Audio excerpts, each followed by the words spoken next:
Warga Jakarta, selamat datang di program terbaru Berita Jakarta. Program yang akan membahas khusus terkait seluruh kegiatan Dewan Perwakilan Rakyat Daerah DKI Jakarta. Bersama saya Aldo Alfian, ini dia Jurnal Kebon Sirih.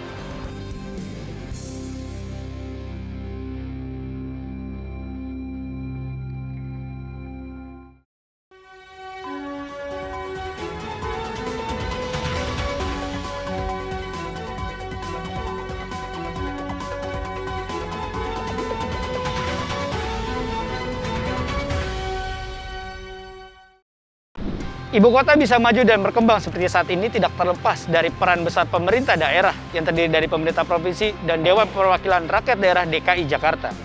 Sebagai salah satu unsur penyelenggara pemerintah daerah, DPRD DKI Jakarta memiliki fungsi legislasi, anggaran, dan pengawasan untuk memajukan Provinsi DKI Jakarta. Untuk mengetahui bagaimana tugas pokok fungsi dari anggota Dewan, mari kita masuk ke gedung DPRD DKI Jakarta. Warga Jakarta, saat ini saya sudah bersama Kepala Bagian Perundang-undangan dan Humas Setuan DKI Jakarta, Bapak Purwana Ansori. Halo Bapak, apa kabar? Baik. Sehat baik. Pak? Alhamdulillah. Pak, kita ada di lobi gedung DPRD DKI Jakarta nih Pak. Bisa dijelaskan nggak sih Pak sejarah dari gedung DPRD DKI Jakarta sendiri Pak? Nah, yang Mas Aldo di belakang ini gedung DPRD, kalau orang bilang tuh gedung lama. Ini dulu dibangun tahun 1982. Nah, tapi penempatannya mulai tahun 84. Nah, kenapa ini dibangun? Karena untuk memisahkan gedung yang belakang itu, karena dulu masih nyampur dengan eksekutif, masih nyampur dulu. Ya, sekarang bisa menjadi legislatif sendiri. Itu sejarah singkatnya seperti itu. Nah, kalau gedung yang Pak Aldo lihat sebelah kanan Mas Aldo ini, ini adalah ruang kerja daripada pimpinan anggota Dewan. Ya, di situ adanya fraksi-fraksi. Nanti fraksi-fraksi itu akan bekerja sebagaimana sebiasanya sesuai dengan berapa jumlah fraksinya. Kita tempatkan masing-masing anggota setiap kamar. Berarti memang sejak tahun 1984 ini gedung ini sudah berdiri. Ya, dan terpisah. Lalu pengembangan berikutnya di tahun 2012 ini kita ada pengembangan terkait masalah untuk ruang kerja daripada pimpinan anggota Dewan. Pak, terkait fasilitas sendiri Pak, kira-kira bisa kasih tahu ke kita nggak sih Pak Berita Jakarta untuk bagaimana fasilitas? Untuk lebih jelasnya maka kita menuju ke sana. Siap Pak. Ya, silakan Mas Aldo. Baik Mas Aldo, sebelum kita masuk ke dalam, sesuai dengan prokes, Mas Aldo cuci tangan dulu. Ya.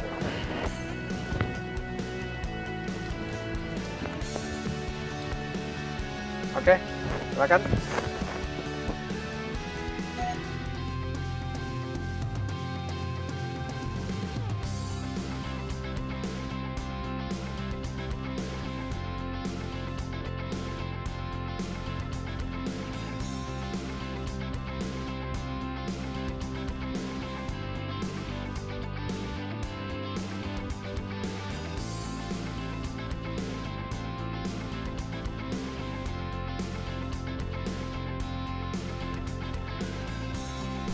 Wah, Pak, ini bisa jelasin nggak Pak, ruangan apa tadi kita udah masuk, naik tangga juga? Nah, ini salah satu fasilitas ruang rapat, namanya ruang rapat paripurna.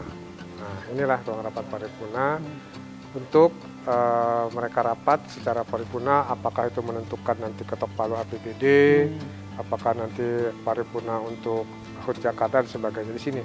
Berkumpul 100 ini gram, ya. ruangan utama para anggota Dewan. Iya, betul, ruang paripurna. Nah, tadi kan kita sebelum masuk kita melewati prokes gitu, kira-kira dari Satuan DPRD sendiri ketika pandemi, hal apa yang dilakukan itu Pak ketika? Jelas, kita memenuhi daripada peraturan daripada pemerintah. Yang pertama peraturan dari Menteri Kesehatan, lalu Dinas Kesehatan.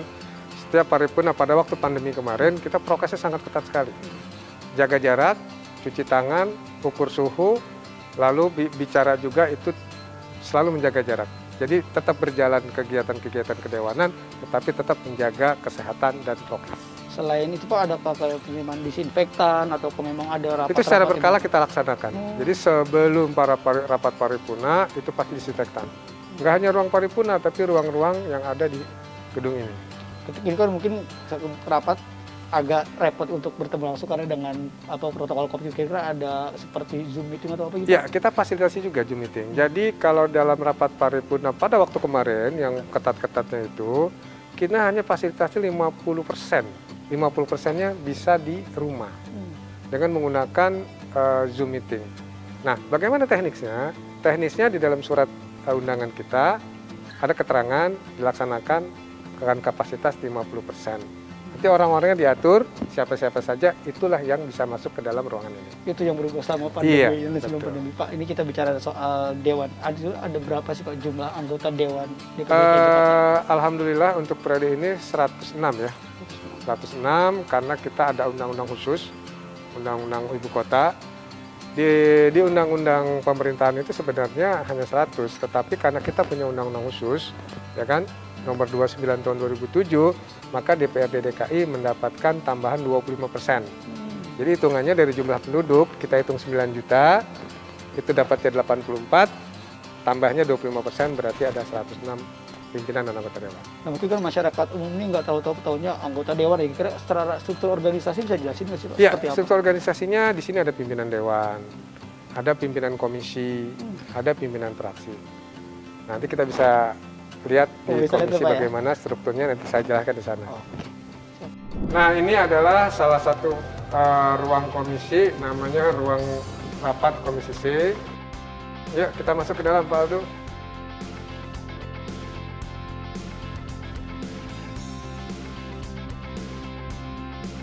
Wah, Pak, ini kalau boleh tahu ruangan apa nih, Pak? Yang Mas lihat ini adalah ruang rapat komisi C. Jadi ruang rapat komisi C yang dilakukan oleh namanya alat kelengkapan komisi C. Kan berarti selain komisi C berarti ada banyak komisi-komisinya Pak? Ya, bisa jelasin di nggak sih, Pak, ada DPRD berapa? DKI Provinsi DKI ini ada 5 komisi. A, B, C. A, B, C, D, E. Kalau di kita di Jakarta menganut A, B, C, D, E. Kalau di daerah ada komisi 1, komisi 2, dan sebagainya. Kalau komisi A itu adanya di bawah, di lantai 1. Oh. Iya, komisi A itu di lantai 2, saya ulang, lantai 2, komisi lainnya di lantai 1. Jadi ada 5 komisi. Kebetulan yang di komisi C ini di lantai 3. Kan komisi itu kan menaungi bidangnya masing-masing, Pak. Bisa dijelaskan nggak sih, Pak? Ya, bisa saya jelaskan, komisi A itu membidangi bidang pemerintahan. Komisi B itu bidang perekonomian, komisi C itu bidang keuangan, komisi D pembangunan, dan komisi E itu adalah kesejahteraan rakyat.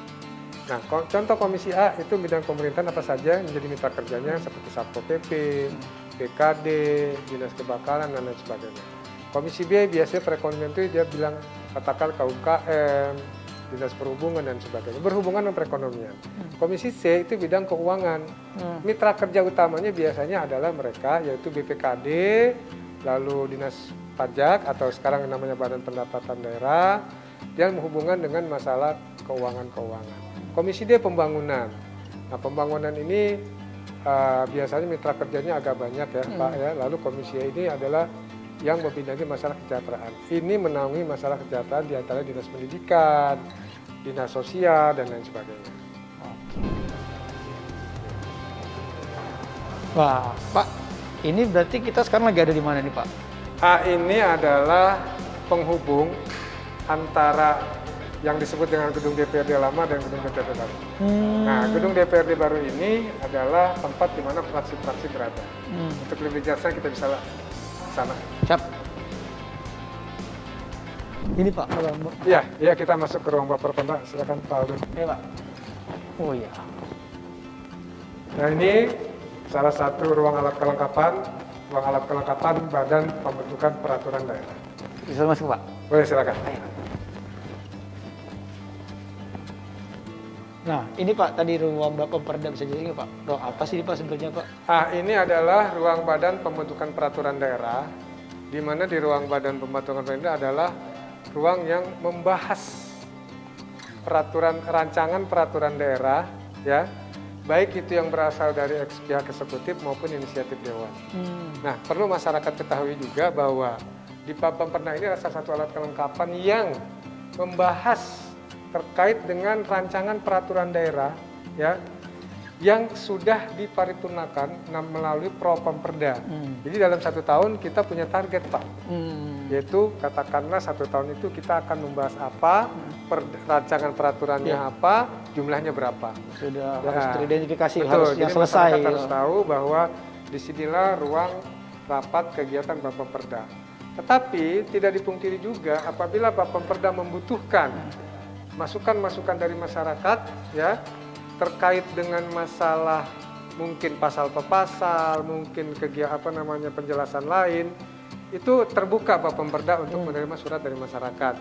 Dan juga tidak juga terlepas bahwa ada kemungkinan kegiatan Bapemperda itu bisa peninjauan lapangan. Katakanlah yang sedang dibahas ini sekarang masalah RDTR. Mungkin perlu juga nanti lihat di pantainya atau dan sebagainya. Dan banyak dari masukan masyarakat yang ditampung dan dibahas di dalam rapat Bapemperda ini. Selain Bapemperda berarti Pak ada alat kelengkapan dewan lain? Ada alat ada kelengkapan lain selain Bapemperda, yaitu Badan Musyawarah. Badan Musyawarah. Nah, Badan Musyawarah ini ada di sebelah gedungnya ya. Itu adalah alat kelengkapan dewan yang tugas pokoknya fungsinya menurut PP 12 dan di tatip kita itu adalah selain dia melakukan penjadwalan kegiatan dewan, juga dia memberikan juga pertimbangan semacam katakanlah ada kegiatan yang perlu dibamuskan, dibicarakan di tingkat bamus. Jadi biar masyarakat tahu bahwa penjadwalan dewan tidak terlepas dari Badan Musyawarah. Jadi kita punya runut, Mas. Jadi contoh untuk kegiatan Badan Anggaran rapat kapan, tanggal berapa, paripurnya di mana, saya ulang paripurnya bagaimana, tanggal berapa dan sebagainya, itu jelas di rapat Badan Musyawarah. Supaya ada track kegiatan-kegiatan yang resmi oleh Badan Musyawarah. Berarti setelah benar-benar diatur di bamus itu ya Pak? Betul. Itu, nah, Pak, satu lagi ada alat Badan Anggaran. Di sebelahnya lagi ada namanya ruangan rapat Badan Anggaran. Banggar itu. Itulah yang menjadi tempat rapat kegiatan membahas anggaran baik perubahan, penetapan maupun pertanggungjawaban. Jadi dalam 1 tahun kita 3 kali kegiatan untuk namanya APBD, RAPBD, rancangan perubahan, rancangan penetapan, mungkin itu rancangan daripada perubahan, penetapan dan pertanggungjawaban. Nah inilah yang dibahas di namanya alat kelengkapan Badan Anggaran. Satu lagi berarti Pak, ada Badan Kehormatan satu lagi, berarti ya? Saya lengkapi, yaitu Badan Kehormatan. Nah, Badan Kehormatan itu jumlah orangnya disesuaikan jumlah fraksi. Oh, berarti ya artinya Badan Kehormatan itu suatu badan yang boleh dikatakan adalah sebagai penegak disiplin, ya kan, dan sebagainya. Jadi ada aduan masyarakat terkait masalah anggota dewan, silakan ke Badan Kehormatan. Tetapi by data. Ya, jadi tidak boleh istilahnya adalah karangan atau dia sesuai fakta yang ada di lapangan. Sesuai dengan fakta yang ada, silakan monggo. Di samping itu juga kalau ada yang namanya kesalahpahaman antara anggota, itu kalau ada aduan diselesaikan di Badan Kehormatan seperti itu. Berarti benar-benar menyelesaikan urusan dewan di luar pekerjaan. Jadi alat kelengkapannya komplit. Nah, ada satu lagi yang tidak dibentuk, saya ulangi, dibentuk berdasarkan karena kebutuhan yang sangat mendesak. Namanya pansus. Oh iya. Jadi alat kelengkapan pansus ini terdiri dari beberapa perwakilan dari fraksi-fraksi yang mengajukan nama-namanya. Katakanlah kemarin DPRD, katakanlah pansus terkait masalah wabah COVID, contoh. Terus yang lain-lain itu dibentuk karena tidak bisa dibahas oleh alat kelengkapan lain.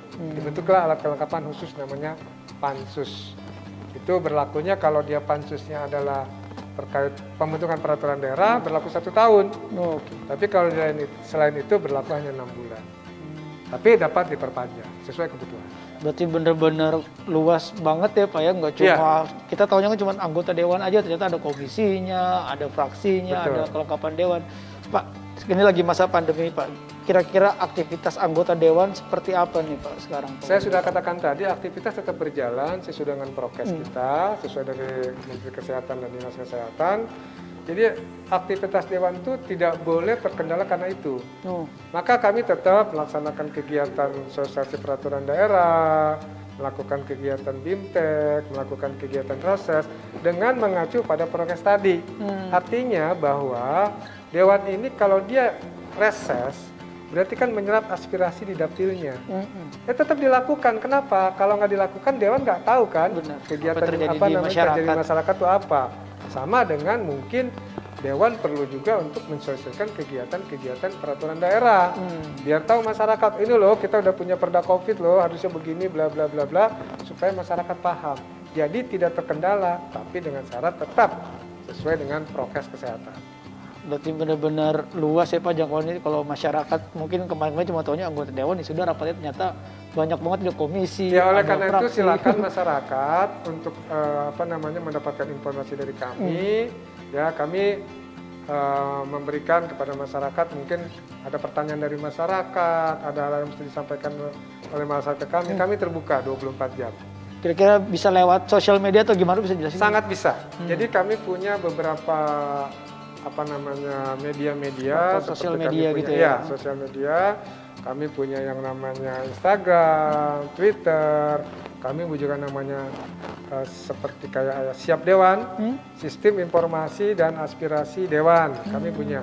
Silakan masyarakat untuk memasukkan itu atau bersurat ke kami akan respon. Berarti memang sudah terbuka itu Pak ya masyarakat? Iya. Oke Pak, terakhir nih Pak, harapan Bapak nih Pak sebagai Setuan DPRD DKI Jakarta untuk DPRD DKI Jakarta ke depan seperti apa harapannya? Harapannya sesuai dengan kondisi masyarakat yang ada sekarang tetap berjalan, tetap istilahnya fungsi Dewan yang 3 ini berjalan, fungsi pengawasan, fungsi budgeting, dan fungsi Pemperda ini atau dulu legislasi namanya tetap berjalan dengan baik, dan itu diharapkan oleh masyarakat, dan kami di sekretariat sangat mendukung dengan memberikan sebagai fasilitasi kegiatan-kegiatan tersebut. Oke. Wah Pak, terima kasih banyak penjelasannya, luar biasa komprehensif, jelas juga, semoga masyarakat Sama-sama, Jakarta Mas bisa makin banyak yang Amin, tahu nih Pak. Makasih ya Pak. Sama-sama Mas Aldo. Ya warga Jakarta, itu dia perbincangan saya bersama Kabak Perundang-undangan Humas Setuan DPRD DKI Jakarta Purwana Ansori. Semoga tayangan ini bisa memberikan informasi dan ilmu pengetahuan bagi masyarakat Jakarta. Aldo Alfian pamit, sampai jumpa.